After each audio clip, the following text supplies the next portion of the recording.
Selamat siang, salam sejahtera bagi kita semuanya, Shalom, Om Swastiastu, Namo Buddhaya, salam kebajikan. Yang saya hormati Wakil Presiden Republik Indonesia, Bapak Profesor Dr. Kiai Haji Ma'ruf Amin. Yang saya hormati pimpinan dan anggota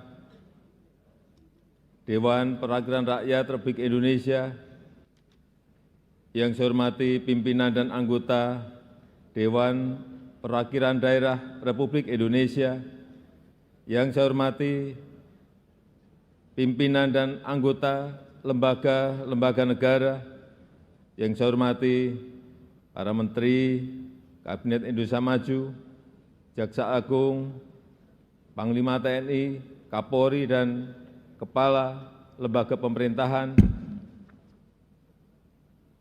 hadirin sekalian yang saya hormati, serta saudara-saudara sebangsa dan setanah air. Dalam 3 tahun terakhir, dunia dihadapkan pada guncangan pandemi COVID-19 yang menelan korban 6,9 juta manusia. Alhamdulillah, negara kita Indonesia telah berhasil mengatasi tantangan besar tersebut akibat pandemi dengan hasil yang sangat baik. Bahkan Indonesia menjadi salah satu negara yang berhasil menangani krisis kesehatan dan memulihkan ekonomi dengan cepat dan baik.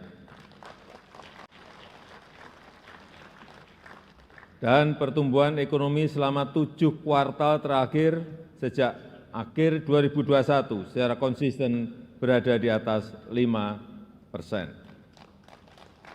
Tingkat pengangguran berhasil diturunkan dari 6,26% pada Februari 2021 menjadi 5,45% pada Februari 2023. Sementara tingkat kemiskinan juga terus menurun menjadi 9,36% pada Maret 2023.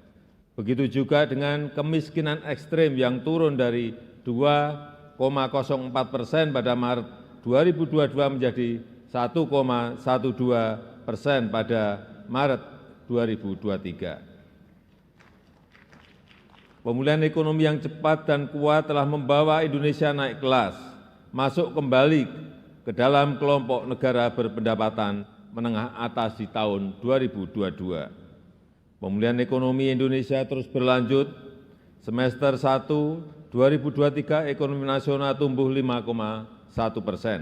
Inflasi Indonesia juga semakin terkendali dan mencapai 3,1% sampai dengan Juli 2023. Kebijakan fiskal Indonesia termasuk salah satu yang paling efektif dalam menangani pandemi dan menjaga pertumbuhan ekonomi. Defisit fiskal Indonesia sudah kembali di bawah 3% PDB, 1 tahun lebih cepat dari rencana awal. Rasio utang Indonesia juga salah satu yang paling rendah di antara kelompok negara G20 dan ASEAN, bahkan sudah menurun dari 40,7% PDB di tahun 2021 menjadi 37,8% per Juli 2023. Sebagai perbandingan, rasio utang Malaysia saat ini berada di tingkat 66,3% PDB, Tiongkok 77,1% dan India 83,1%. Hadirin yang saya hormati, saudara-saudara sebangsa dan setanah air, sidang dewan yang kami muliakan. Kita menyaksikan perubahan lanskap global yang sangat cepat, khususnya karena pergeseran geopolitik. Fragmentasi global menciptakan disrupsi rantai pasok yang meningkatkan risiko pangan, risiko krisis pangan, energi, serta keuangan dunia. Konstelasi global harus disikapi dengan strategi kebijakan yang jitu dan antisipatif. Kebijakan ekonomi dan fiskal harus mampu mentransformasi ekonomi untuk menghadapi tantangan hari ini dan hari depan. Ketahanan pangan dan energi serta transformasi manufaktur menjadi sangat penting. Di sisi lain, industri pertahanan harus dibangun secara kompetitif untuk menjawab kebutuhan pertahanan keamanan Indonesia. Dunia juga dihadapkan pada potensi krisis akibat perubahan iklim. Transisi penggunaan energi hijau perlu dilaksanakan secara progresif, namun tetap adil dan terjangkau. Potensi nilai ekonomi hayati Indonesia harus kita manfaatkan sebagai faktor penting dalam mengembangkan dan meningkatkan investasi hijau di dalam negeri. Selain itu, perkembangan digitalisasi dan artificial intelligence diperkirakan akan mendominasi kehidupan perekonomian dunia termasuk di Indonesia. Disrupsi ini harus dihadapi dengan strategi yang tepat. Pembangunan kualitas sumber daya manusia, infrastruktur fisik dan non-fisik terkait dengan teknologi informasi harus ditingkatkan.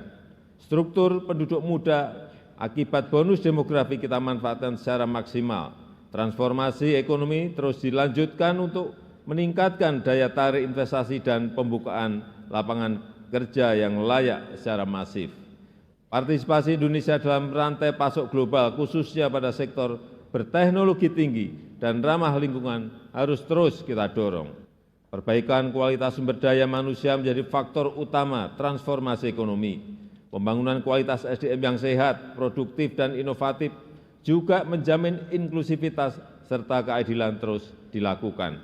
Maka upaya menghapus kemiskinan ekstrem, stunting, dan pembangunan daerah terpencil harus berhasil. Oleh karena itu, seluruh tantangan global dan nasional harus kita jawab dengan tepat dan efektif.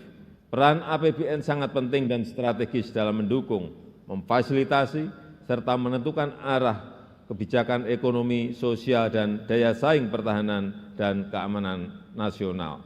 Kebijakan fiskal ke depan dirancang dengan tujuan mengakselerasi target dan prioritas pembangunan nasional. Agenda transformasi ekonomi termasuk hilirisasi sumber daya alam, baik hasil tambang maupun pangan akan terus dilanjutkan. Perlindungan dan perbaikan kesejahteraan masyarakat, khususnya yang berpendapatan rendah, juga akan tetap menjadi fokus penting untuk menopang perbaikan struktural secara fundamental.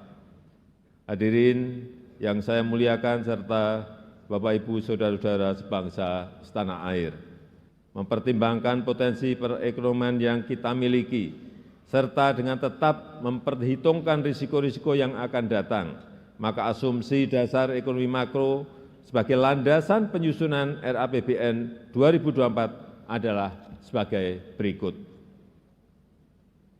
Pertumbuhan ekonomi 2024 diperkirakan sebesar 5,2%. Stabilitas ekonomi makro akan terus dijaga, situasi kondusif dan damai pada pemilu dan pilkada serentak 2024 harus kita wujudkan.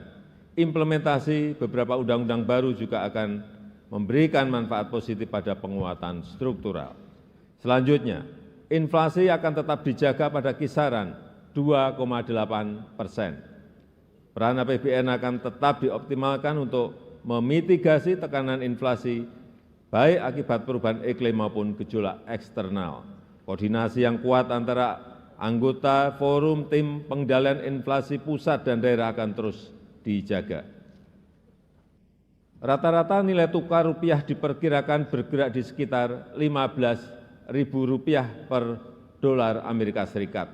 Sementara rata-rata suku bunga surat berharga negara 10 tahun diprediksi pada level 6,7%.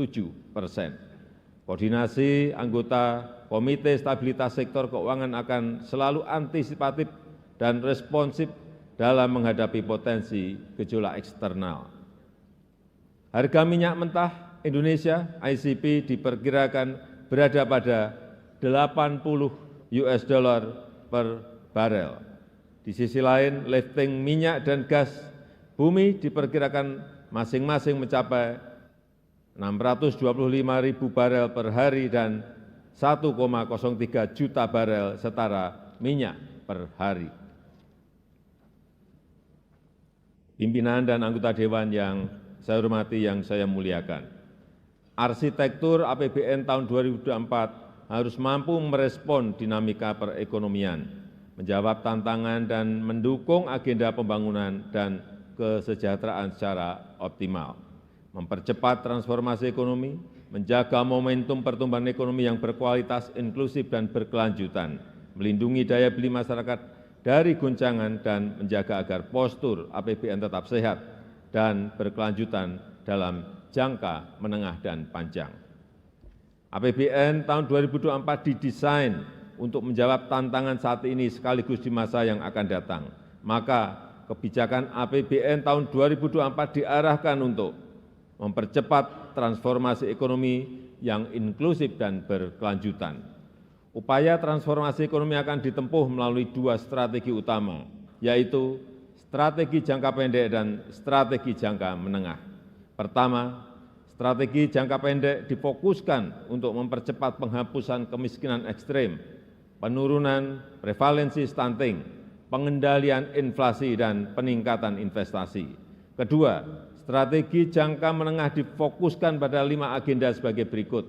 1. Mewujudkan sumber daya manusia unggul yang produktif, inovatif, dan berdaya saing melalui peningkatan kualitas pendidikan dan sistem kesehatan, serta reformasi sistem perlindungan sosial termasuk penguatan dan perlindungan pekerja migran Indonesia.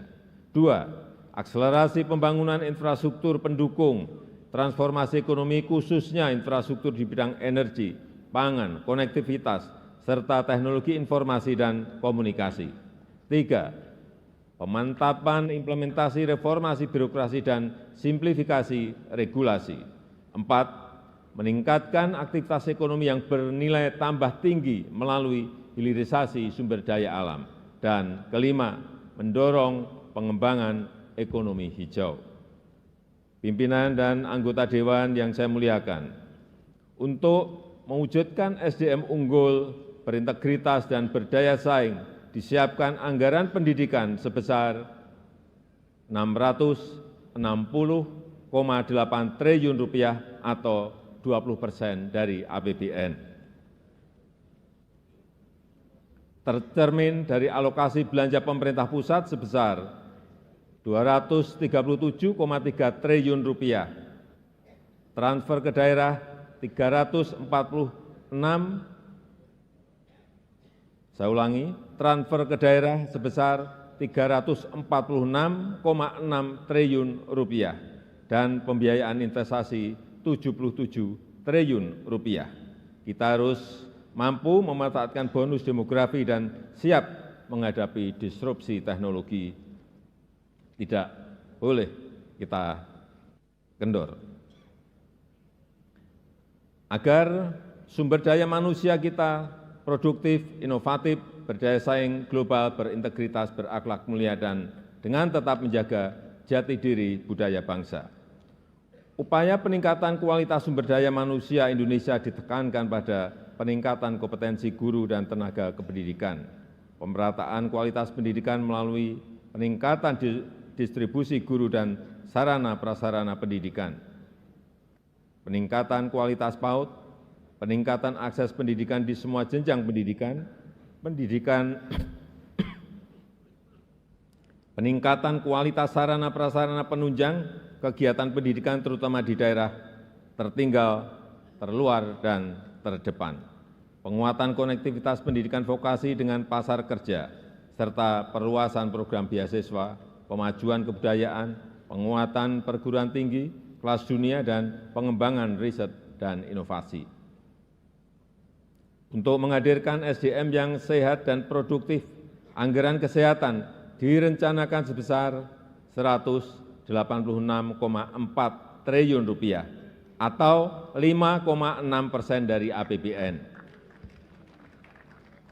Anggaran tersebut diarahkan untuk transformasi sistem kesehatan, mendorong berkembangnya industri farmasi yang kuat dan kompetitif, meningkatkan akses dan kualitas layanan primer dan rujukan, menjamin tersedianya fasilitas layanan kesehatan yang andal dari hulu ke hilir, mengefektifkan program JKN, serta mempercepat penurunan prevalensi stunting agar mencapai 14% di tahun 2024. Yang dilakukan melalui perluasan cakupan seluruh kabupaten kota di Indonesia dengan penguatan sinergi berbagai institusi.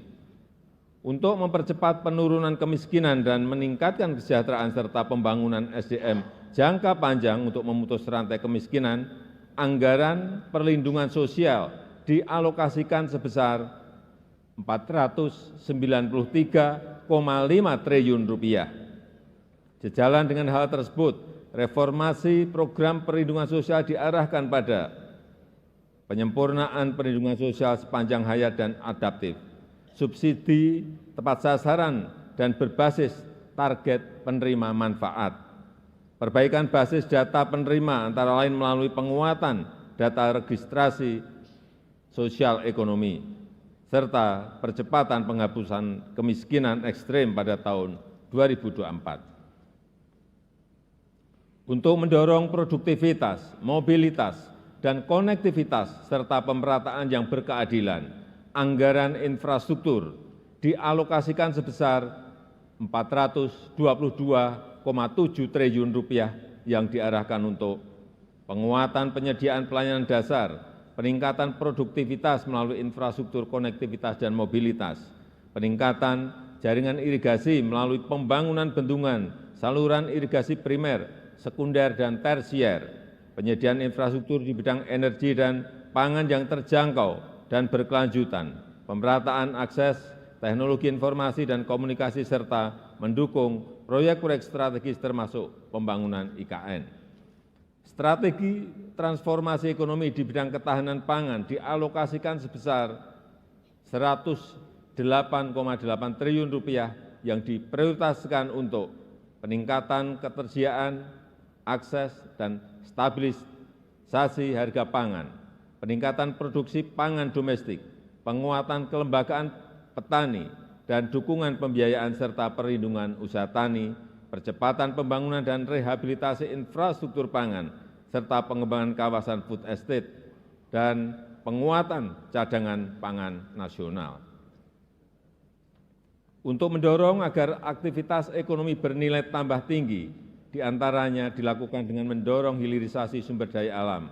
Dukungan fiskal telah diberikan berupa insentif perpajakan dan berbagai insentif fiskal lainnya. Selama ini telah diberikan dukungan terhadap pengembangan kendaraan bermotor listrik berbasis baterai. Hal ini untuk mendorong percepatan transformasi ekonomi untuk penciptaan nilai tambah yang tinggi, perluasan kesempatan kerja, dan penggunaan energi yang ramah lingkungan sehingga dapat menurunkan emisi serta efisiensi subsidi energi. Untuk menjaga agar pelaksanaan transformasi berjalan efektif, maka reformasi birokrasi harus terus diperkuat. Pelaksanaan reformasi birokrasi harus dijalankan secara konsisten dan berhasil guna. Perbaikan kesejahteraan, tunjangan, dan remunerasi ASN dilakukan berdasarkan kinerja dan produktivitas. RAPBN 2024 mengusulkan perbaikan penghasilan berupa kenaikan gaji untuk ASN pusat dan daerah TNI Polri sebesar 8%, dan kenaikan untuk pensiunan sebesar 12%. Yang diharapkan akan meningkatkan kinerja serta mengakselerasi transformasi ekonomi dan pembangunan nasional. Industri pertahanan keamanan juga terus didorong agar maju dan mandiri dengan dukungan APBN, antara lain dimanfaatkan untuk pemenuhan kebutuhan alutsista secara bertahap dengan didukung industri pertahanan di dalam negeri untuk memenuhi kebutuhan pokok minimum. Pimpinan dan anggota Dewan yang saya muliakan, pemerintah juga terus mendorong agar sinergi pusat dan daerah semakin baik. Untuk itu, kebijakan transfer ke daerah diarahkan semakin berkualitas dan memberi manfaat nyata bagi masyarakat melalui langkah-langkah sebagai berikut. 1. Harmonisasi belanja pusat dan daerah, terutama dalam upaya mendukung program prioritas nasional termasuk transformasi ekonomi. 2. Mempertajam pengelolaan dan penggunaan transfer ke daerah, terutama untuk meningkatkan kualitas pelayanan publik dan pembangunan daerah yang inklusif. 3, meningkatkan kemandirian fiskal daerah melalui penguatan perpajakan daerah dengan tetap menjaga iklim investasi, kemudahan berusaha serta mendorong pembiayaan daerah sebagai sumber pendanaan APBD. Pimpinan dan anggota Dewan yang saya hormati, untuk menjalankan agenda pembangunan tersebut, pendapatan negara pada tahun 2024 didorong lebih optimal dengan tetap menjaga iklim investasi, keberlanjutan dunia usaha, dan kelestarian lingkungan. Optimalisasi penerimaan pajak ditempuh dengan pertama, menjaga efektivitas reformasi perpajakan untuk perluasan basis pajak, peningkatan kepatuhan, dan penggalian potensi. Kedua, implementasi sistem inti perpajakan serta perbaikan tata kelola dan administrasi perpajakan. Yang ketiga, implementasi nomor induk kependudukan sebagai nomor pokok wajib pajak dalam rangka meningkatkan rasio perpajakan. Yang keempat, pemberian berbagai insentif perpajakan yang tepat dan terukur diharapkan mampu mendorong percepatan pemulihan dan peningkatan daya saing investasi nasional serta memacu transformasi ekonomi. Untuk peningkatan PNBP terus dilakukan melalui perbaikan proses perencanaan, pelaporan dengan menggunakan teknologi informasi yang terintegrasi, penguatan tata kelola dan pengawasan, optimalisasi pengelolaan aset dan sumber daya alam, serta mendorong inovasi layanan dengan tetap menjaga kualitas dan keterjangkauan layanan. Dengan kebijakan fiskal yang ekspansif, pemerintah menjaga pembiayaan tetap prudent, tetap hati-hati, inovatif, dan berkelanjutan melalui pengembangan skema KPBU, termasuk penguatan peran BUMN, BLU, lembaga pengelola investasi, dan badan penugasan khusus. Peningkatan efektivitas pembiayaan investasi, khususnya kepada BUMN dan BLU, yang diarahkan untuk penyelesaian infrastruktur strategis pusat dan daerah, serta sinergi pembiayaan dan belanja. Pembiayaan investasi untuk peningkatan akses pembiayaan bagi masyarakat berpenghasilan rendah, UMKM dan ultra mikro, pemanfaatan saldo anggaran lebih untuk menjaga stabilitas ekonomi dan antisipasi ketidakpastian, serta peningkatan pengelolaan manajemen kas yang integratif untuk menjaga bantalan fiskal yang andal dan efisien. Hadirin yang saya hormati, sidang Dewan, saudara-saudara sebangsa dan setanah air, untuk mendukung transformasi ekonomi dan agenda pembangunan serta melindungi masyarakat dari goncangan, postur APBN 2024 harus tetap sehat. Reformasi fiskal terus dilakukan secara komprehensif, baik optimalisasi pendapatan dan melanjutkan penguatan belanja berkualitas serta pembiayaan inovatif dan dikelola secara hati-hati. Dengan mencermati tantangan dan agenda pembangunan serta upaya reformasi fiskal yang komprehensif, maka postur RAPBN 2024 sebagai berikut. Pendapatan negara direncanakan sebesar Rp2.781,3 triliun, yang terdiri dari penerimaan perpajakan Rp2.307,9 triliun dan PNBP sebesar Rp473 triliun serta hibah sebesar Rp0,4 triliun. Belanja negara dialokasikan sebesar Rp3.304,1 triliun, yang terdiri dari belanja pemerintah pusat sebesar Rp2.446,5 triliun dan transfer ke daerah sebesar Rp857,6 triliun. Keseimbangan primer negatif Rp25,5 triliun didorong bergerak menuju positif. Defisit anggaran sebesar 2,29% PDB atau sebesar Rp522,8 triliun.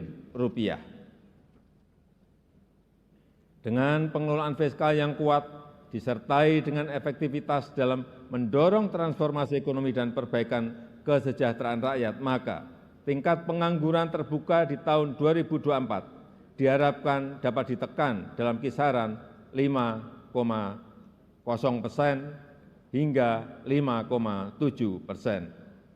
Angka kemiskinan dalam rentang 6,5% hingga 7,5%. Rasio Gini dalam kisaran 0,374 hingga 0,377. Serta indeks pembangunan manusia dalam rentang 73,99 hingga 74,02.